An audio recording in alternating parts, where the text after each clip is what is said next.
So today we are talking about higher education with President Scogin, and I'm just going to do a little introduction for him because I'm sure no one knows who he is. Today we are honored to have President Matthew A. Scogin, the 14th president of Hope College, to share his vision for restoring hope in higher education.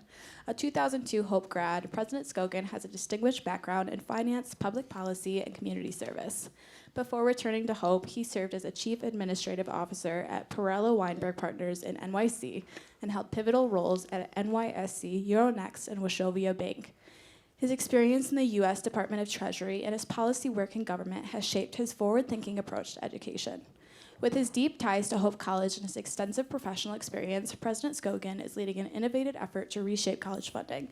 Under his leadership, Hope Forward aims to provide a fully funded tuition model, allowing students to pay it forward after graduation. This generosity-driven approach seeks to liberate students from financial burdens of tuition debt, empowering them to pursue impactful lives. Please join me in welcoming President Scogin as he shares his vision for a new era in higher education.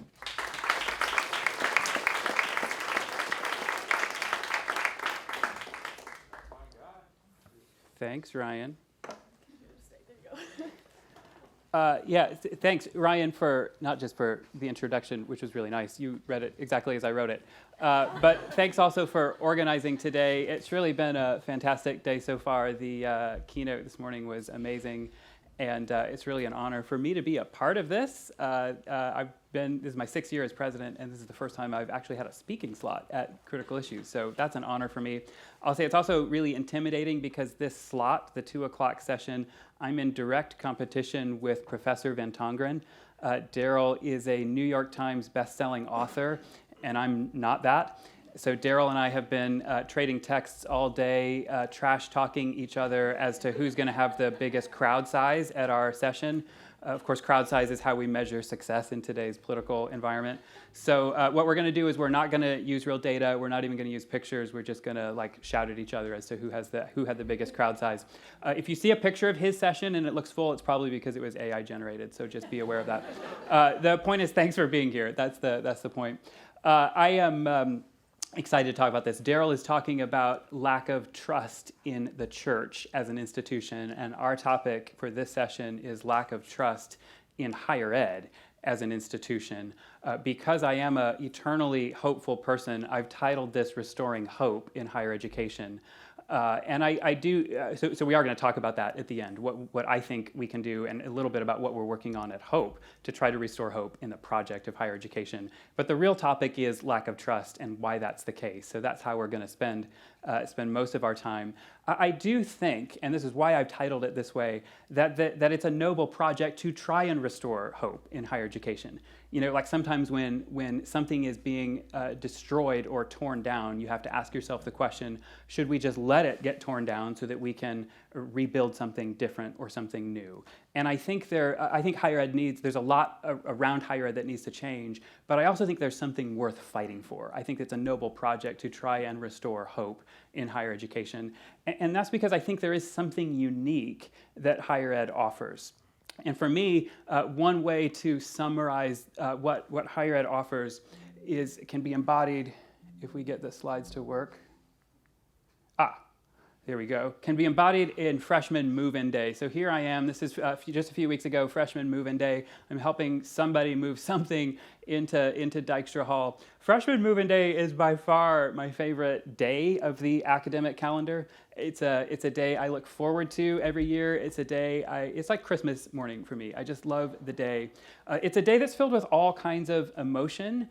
And to be honest, not all of the emotions are positive emotions. There's actually a lot of negative emotions that go with that day. There's the chaos and confusion that comes with any move. You're moving from one place to another, so there's just chaos that accompanies that. There's the long litany of questions, like how is all my stuff going to fit in this tiny room? How do I find this building? There's just a long list of questions.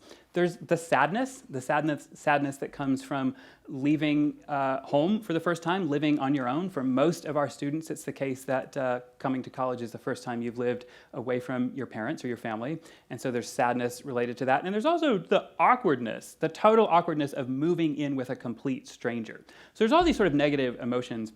But I think there's another emotion that might be harder to put your finger on, but I actually think it's more pervasive than all those negative emotions. And it's this sense in which something new is about to begin, this sense in which anything is possible, and this sense in which what lies ahead is actually better than what came before. And the name of that sense is hope. It's hope.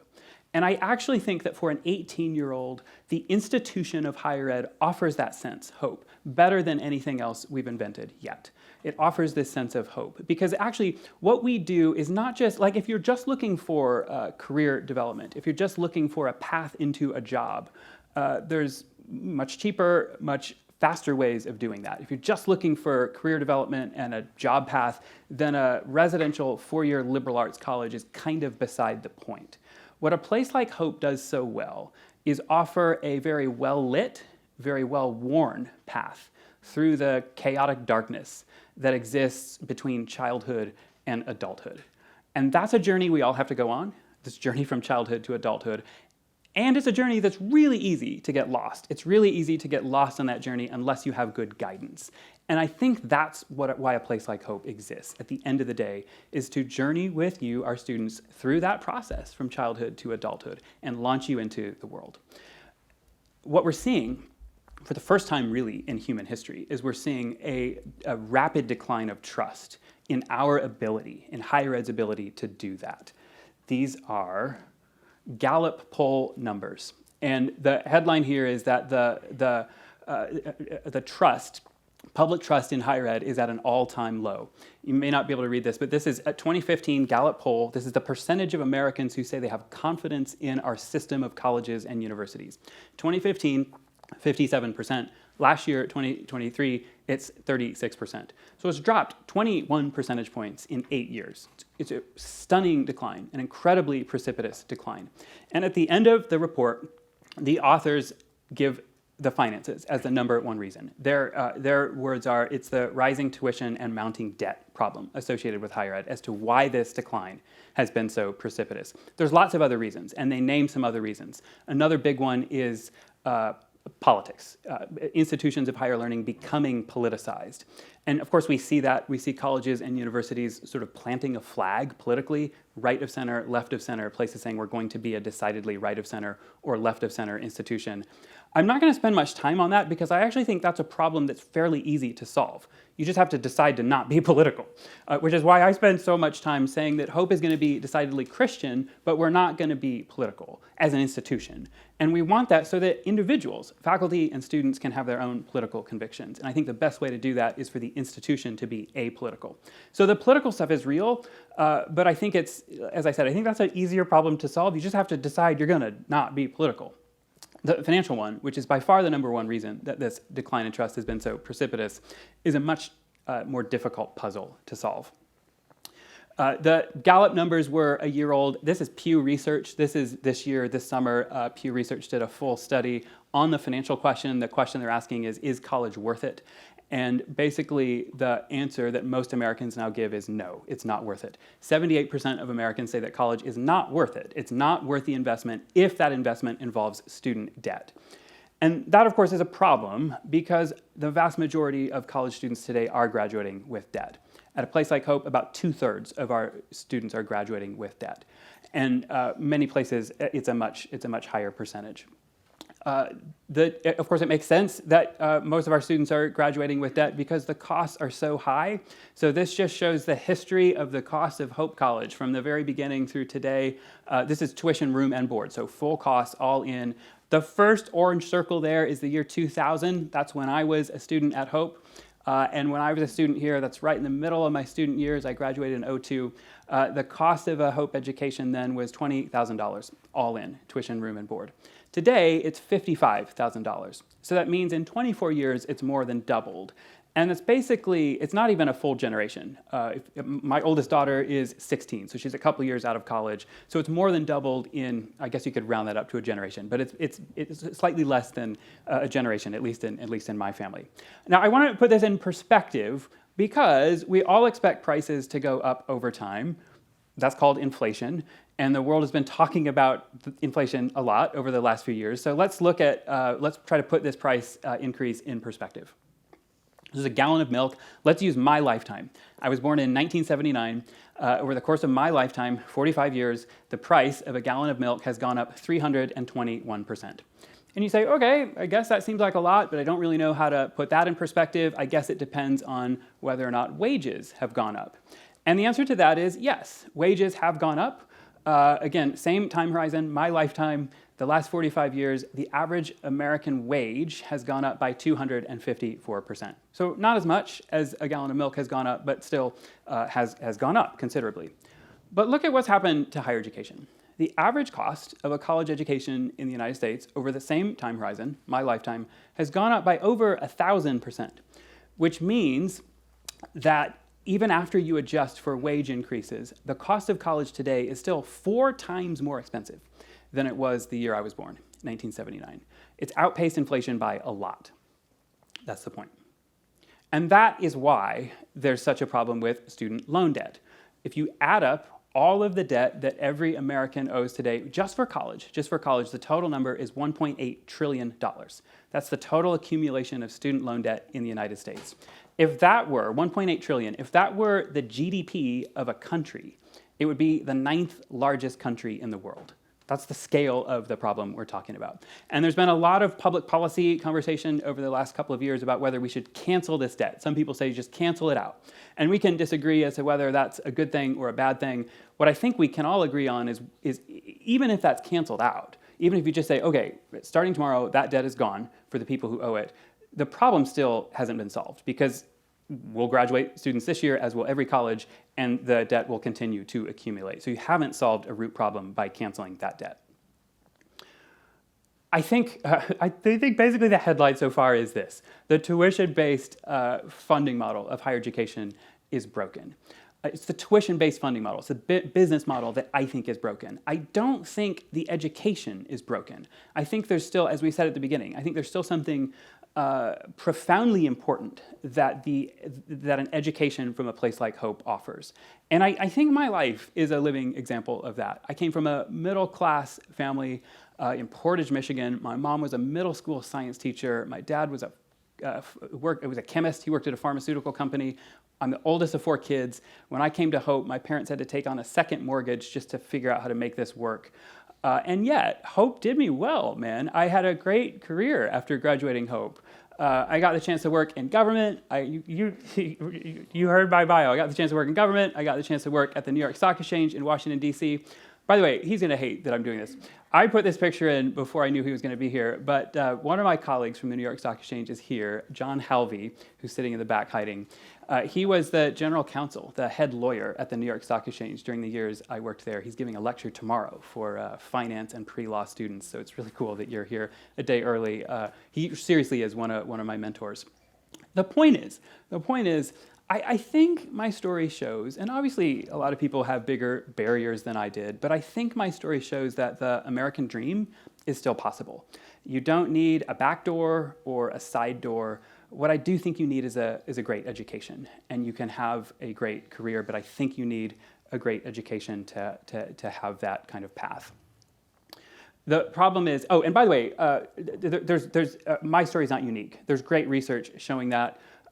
There's an economist at Harvard named Raj Chetty, and Raj Chetty has been studying this for years, and his research is really amazing. His research shows that if a student from a low-income family and a student from a high-income family go to the same college, they have the same earnings potential after graduating.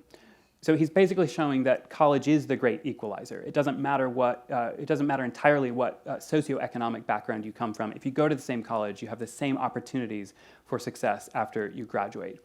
The problem is, of course, that because of this tuition-based funding model, a lot of people are being scared off from the college system as a whole. There's a woman, economist at Stanford. Her name is Carolyn Hawksby.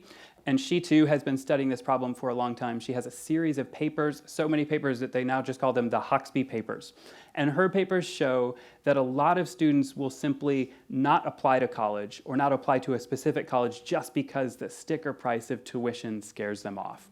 So this statistic says 73% of high school students will eliminate a college from consideration just because of the price at the top of the page. And these are students who likely would be eligible for scholarships, but simply the price scares them off from even applying. So and that's one reason why there's declining trust. And we are seeing this.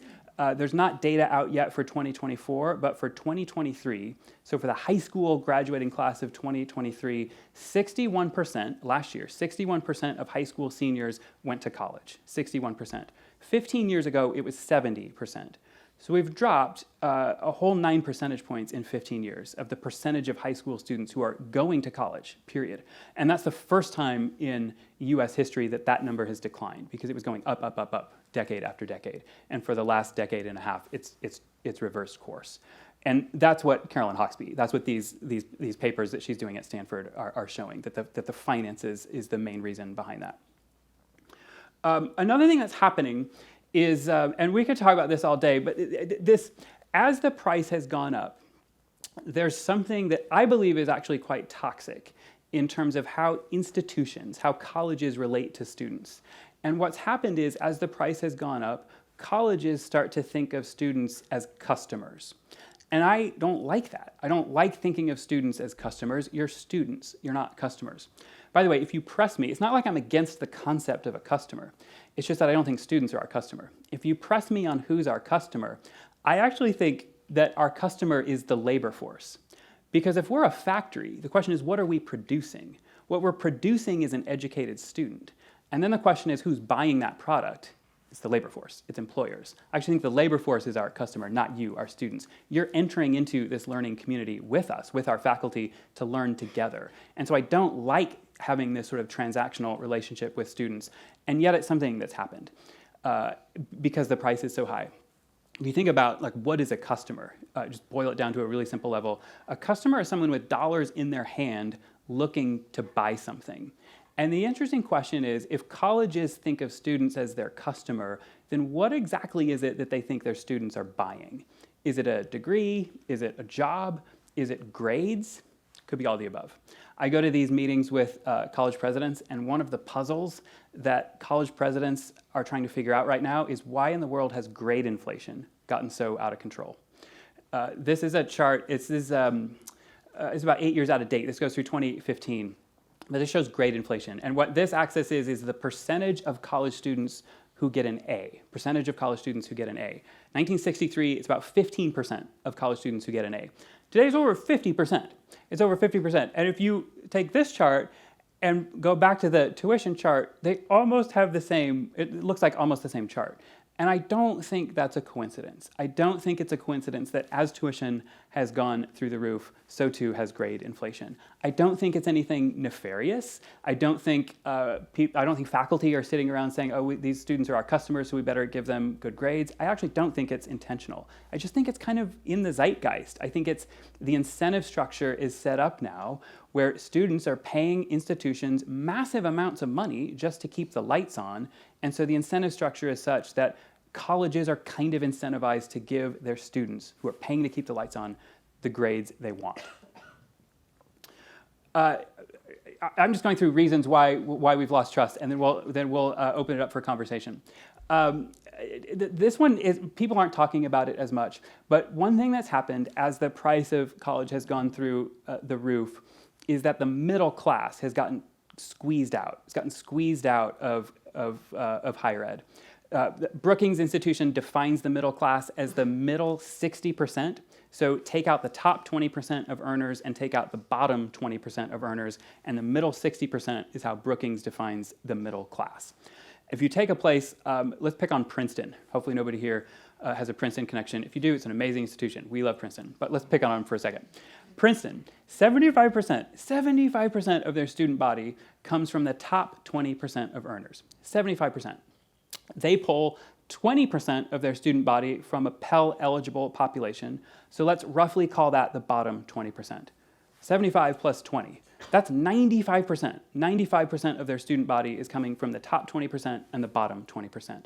And it makes sense if you think about it, because the wealthy students, it doesn't really matter what the price is, they can fork over the money to pay for it. The really low-income students have a lot of support. There's Pell aid from the government available. There's lots of nonprofit and private dollars available to help the really low-income families. The middle class gets squeezed out because there's not the same need-based assistance available, and yet most middle-class families can't afford to pay higher ed at its current prices. So you get this dynamic at a place like Princeton where 95% of the student body is coming from the top 20 and the bottom 20, which means only 5% of the student body at Princeton is coming from the middle 60%. And at a place like Hope, you have the same dynamic. The numbers aren't quite as stark, but you have the same dynamic. Here, about 60% of our students come from the top 20%, and we too, we're just below 20%. We're 17, 18% Pell eligible population. So that's about 80% of our student body coming from the top and the bottom, which means about 20% of our student body is coming from the middle 60%. And that's a function of this tuition-based model that's developed. We'll go through a couple more, and then I'll talk briefly about what we're doing, and then we'll have a conversation. Lower impact, this one is less data-driven, and I will say admittedly more anecdotal. But one of the things that's happened, and I hear this all the time from our students at Hope, is that because students are graduating with a significant amount of debt, it's skewing the kind of things that students pursue while they're a student, and it's also skewing the kind of opportunities you pursue after graduation. And one of the things I hear over and over again from students is that there's a difference between what you feel like you want to do, what you feel like you're called to do, and what you have to do. So I'll hear from students who say, I'd love to work in the nonprofit world, I'd love to work in a ministry of some kind, but I've got all this debt, and so I have to pursue a job that has clear line of sight to income so that I can pay off my debt. And the tragedy is I fear that too many students are basically giving up on their dreams because of this tuition model. And if that's the case, and I think it might be, then it's no wonder. It's no wonder that society is losing trust in this system. We'll do one more, and this one's kind of a hard one to talk about, mental health. But I think it is something we need to talk about. And the CDC, Centers for Disease Control, has real data on this, showing a correlation between student debt and mental health, a negative correlation. So here's some data from the CDC. This is a couple years ago. On average, 3.9% of Americans in a given year consider suicide. 3.9% of Americans think about it. Now, thankfully, most of that 3.9%, most people don't make an attempt, but they think about it. They think about it. It crosses their mind in a given year. But if you add debt to the equation, we'll look at a couple subcategories. If you're a single woman earning $100,000 or more, but you have student loan debt, the number goes up from 3.9% to 5.9%. And of course, $100,000 is a very good income. What if the income is lower? If you're earning $50,000 or less, you're a single woman and you have student loan debt, the number jumps all the way up to 17%. So there's a very real correlation here between mental health and student loan debt, which means, and I don't think this is being overly dramatic, this really is a life and death issue. It really is, at least for some, a life and death issue.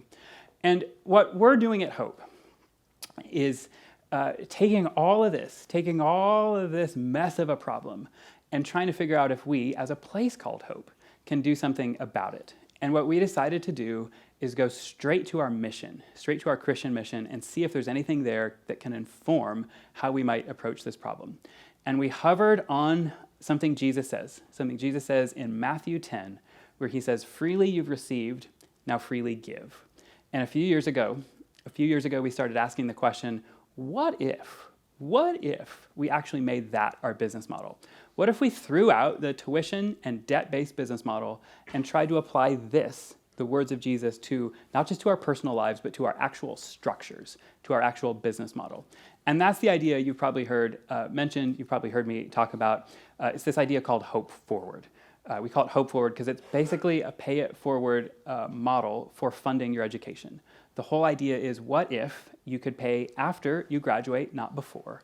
And what if you could pay through philanthropic gifts rather than paying upfront through tuition and debt? And that's the idea we're working on. We started this thing 3 years ago as a pilot. We started with 20 students on a pilot. We're now up to 120 students on that pilot. We're learning a lot. Turns out Daryl Van Tongeren, who's doing the other session, is helping us assess the pilot program so far and assess what we're learning. And so far, like, everything has broken to the high side. And if you go back to this list, if this will work, this list of reasons why the world is losing trust in higher education, in a really beautiful way, I think this Hope Forward, Pay It Forward model really starts to get at these in a pretty profound way. It solves the problem of access in a profound way. It frees students up from debt so that the mental health stuff gets better. Maybe it doesn't solve it totally, but it gets better. It frees students up to really pursue what they're called to do rather than pursue something they feel like they have to do to pay off debt. And in a beautiful way, it transforms the relationship between college and student from one that just feels too transactional today to one that at its core is based on generosity and gratitude. And we've got some time for questions. I'd love for you to hear from our Dean of Students, Becky Starkenberg, for a couple of minutes on this theme of gratitude, because she's thought about it a lot and is really passionate about why and how gratitude can be part of the solution. So Becky, maybe you can kick off kind of our conversation part of this session by just giving us a appetizer for why gratitude is such an important part of restoring hope to higher ed, and then we'll open it up to anybody who has comments, questions, or feedback. Sounds good.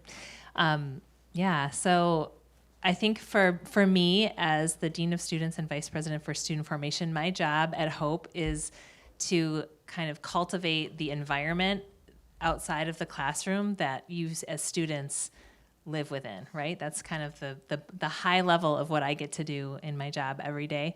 And when I came to Hope a couple of years ago, in part it was because I've worked in higher ed for 25 years, something like that, and just continually saw that everything that President Scogin has said about higher ed is true. And there are very few higher ed institutions, very few colleges and universities that are actually taking a stab at attempting to solve this problem of mistrust in higher education.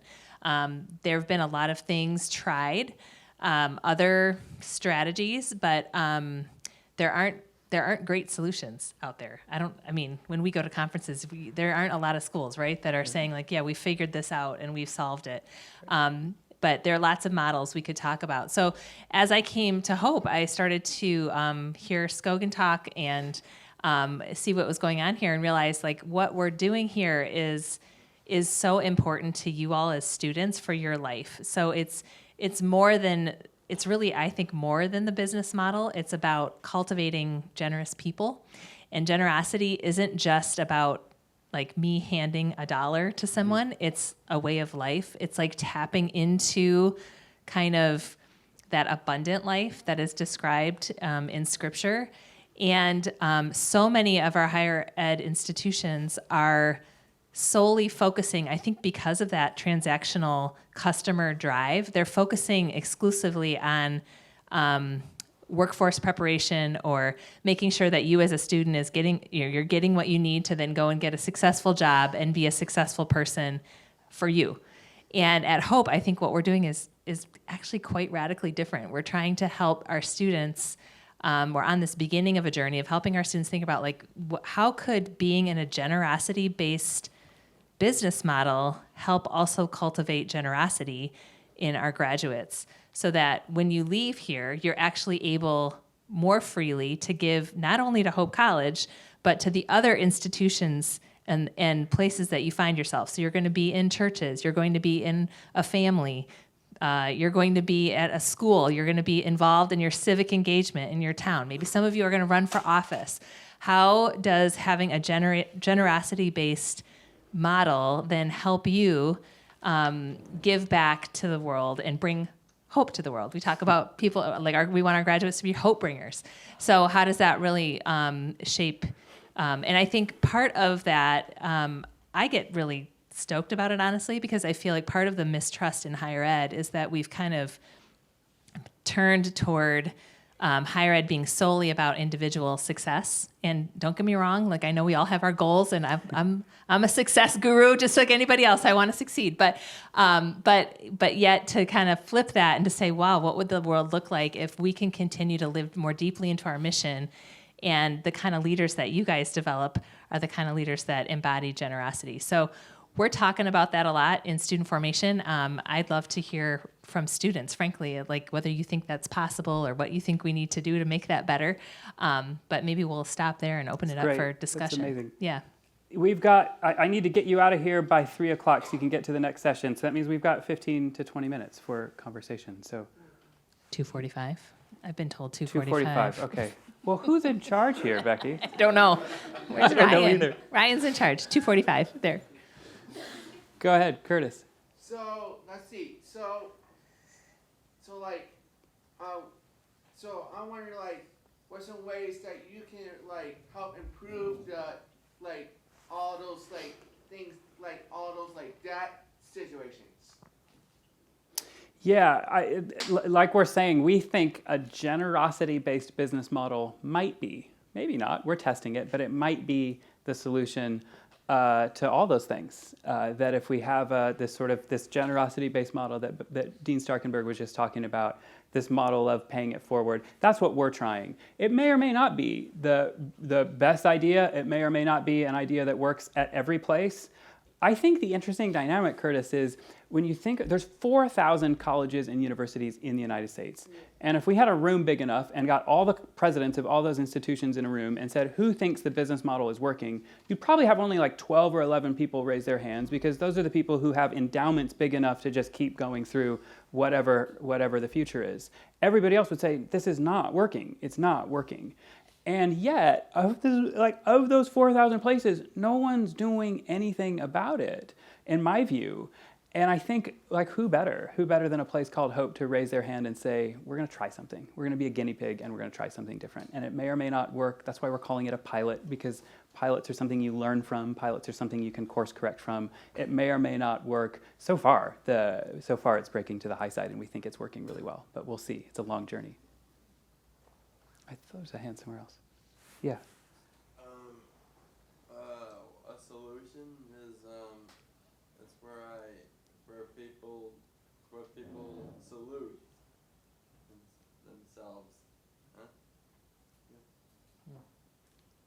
So yeah, interesting. Unpack that for me. What? What? A solution is where people salute. I don't know if those two words come from the same etymology.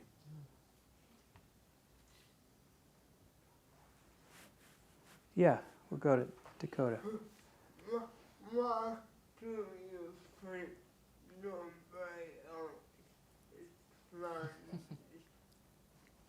Can you type it out, Dakota? Would you mind doing Why that? do you Thank think? Yeah. Why do you think no one else is trying it? Is that what you said? Yeah. Oh, Why are way we? to go, Why are Becky. the only What- ones who are trying this Yeah, good generosity question. model? Yeah. He asked, why is nobody else trying it? I don't know. I don't know the answer to that. I think it's hard. Change is hard in any realm. I think it's especially hard in higher education. Colleges are precious institutions for people. If you take a place like Hope, we have 40,000 alumni around the world who have graduated from this place, and they all have opinions about how places like this should be run. And so I think change is hard when you have concentric circles of stakeholders. And to get things done in a community with lots of stakeholders, you have to have a lot of people aligned. And so I think that's perhaps one reason. But yeah, I think, I don't know. I don't know a real answer to that. Yeah.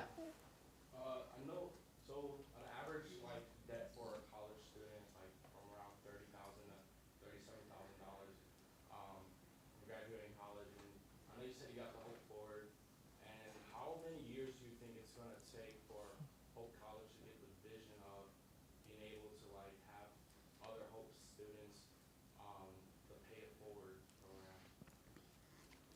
The question was, how long is it going to take so every student's a Hope Forward on this Hope Forward model? I don't know. I'm kind of impatient. I wish we could flip a switch and do it tomorrow. I think it's probably going to be a journey. Like I said, we're 3 years into this. I suspect it's probably a 10 to 15-year journey to pull that off for our entire student body. We have 3,400 students here, so we've gotten started.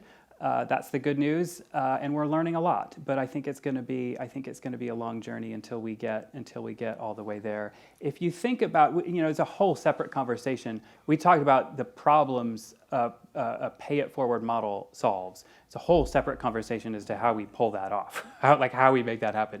Because the pivot from a tuition-based model to this generosity-based model is a radical pivot, to say the least. And that is very, very complex. If you think about a Pay It Forward mechanism in a very simple setting, you might walk into a coffee shop and the barista or the person working the cashier register might say, great news, the person who just left paid for your coffee. And you're a nice person, so you're going to say, that's great, I'll pay for the cup of coffee for the person behind me. But if you go all the way back to the beginning, so that the pay it forward thing keeps going, but if you go back to the beginning of the pay it forward thing, somebody had to pay twice. Somebody had to buy their own cup of coffee and the cup of coffee for the person behind them. And so the real answer to how we pull this off is we need money. Like we need a pot of money, a pot of money that we can use to kickstart this.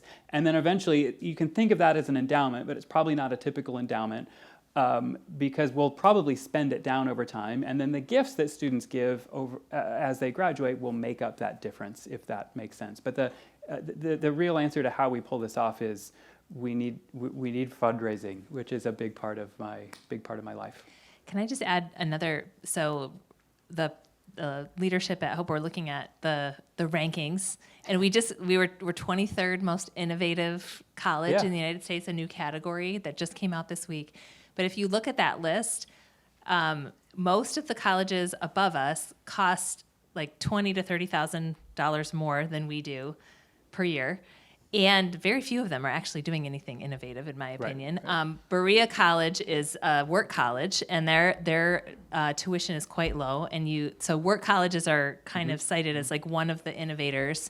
And then I think the only other college on that list that kind of comes close to us at the tuition mark is Spelman, which has a very unique mission and is supported through philanthropy in a particular way. So it's like even on the U.S. News and World rankings of the most innovative colleges, you can read that list and not find like big picture innovation. The innovation's happening more in like little departments and in pockets, but not whole scale. So interesting. Yeah. Do you think that the growing disillusionment with like the value of a liberal arts education is connected? Like especially if I'm thinking of like if people view college as this like transactional thing, there's like not like nowadays there just doesn't seem to be like people don't value the idea of like the liberal arts as something that you can monetize. Like do you just think that that's connected? I think the question is there an underlying concern that the value of a liberal arts degree is not worth it? And I think the answer is yes, but the value piece to me points you to the financial model. Like the question is it worth the return on investment? Is it worth the money you have to pay up front?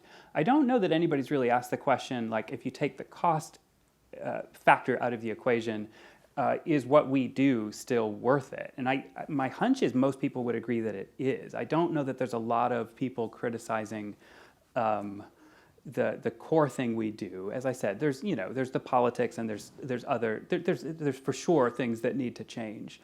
But I do think the cost factor is the number one part of the equation. You have this dynamic where there's a couple of Stanford economists who have looked at lifetime earnings and they sort it by what you majored in college.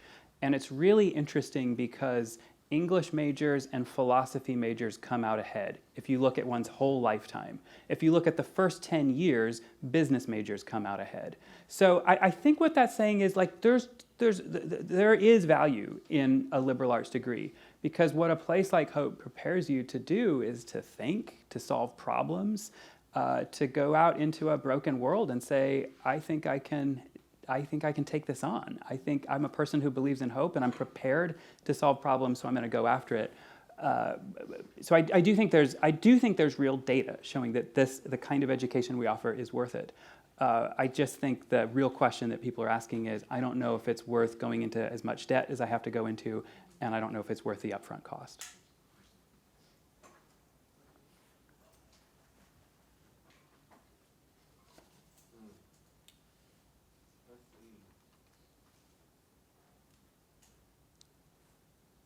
Yeah. I guess I kind of a question, but is it necessarily bad for your incentive, like to go into a degree that you think is going to make more money, because technically you rely on people to pay it back, and technically you have more disposable income, you can give more money, like the dilemma. It's a great question. Doing Thank what you you yeah. want to do and what's more realistic. Is that really a bad thing? Did you hear the question? The question was, is it really a bad thing to pursue income?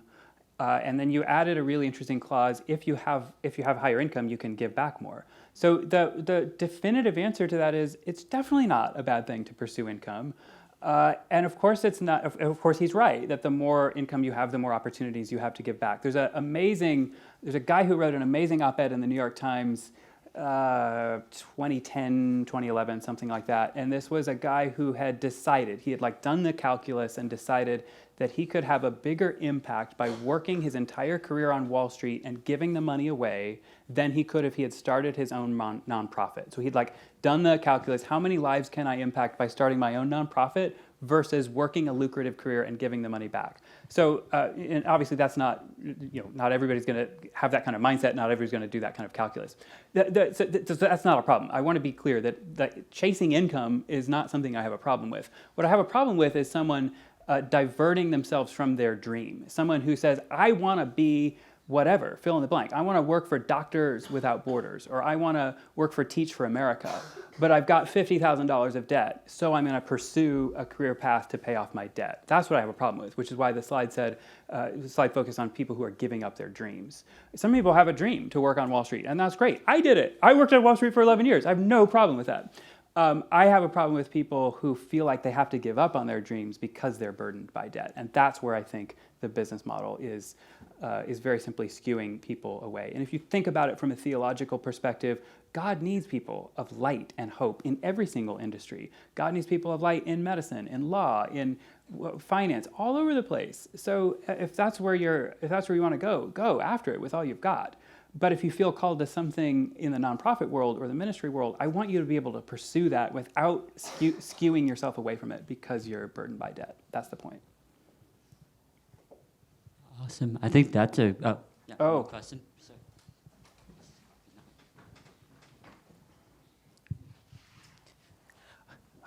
Great talk. My question is, because I was there part of the fundraising event that happened in Ann Arbor. Oh, right. And you're doing a wonderful job. And we involved the students too. Yep. So I was wondering if there is any scope for faculty to join this, to help share some of the burden. Wow, that's a great question. Thank you. Yeah, let's talk later. We can think of some ways. I definitely can. Yeah, I think it's got to take the whole community to pull off what we're trying to pull off. It's going to take everybody rowing in the same direction, excited about helping.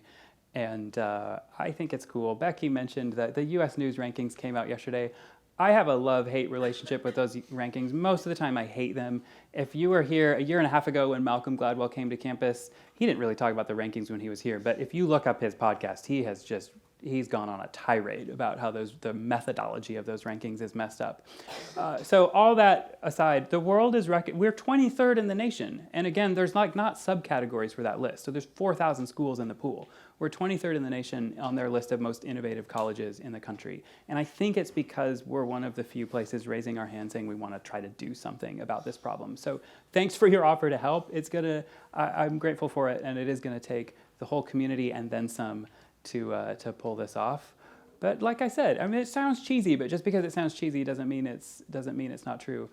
Who better than a place called Hope to go after this and try and reinstill some hope in this great project called higher education. Probably like one more question if someone has something really dire. Okay. Oh.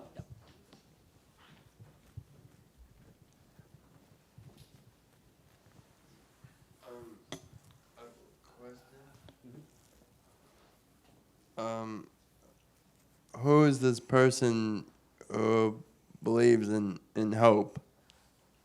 I believe in hope. You do? I do. I do. Yeah. Yeah, thanks. We could talk afterwards. Yes. I think we all believe in hope.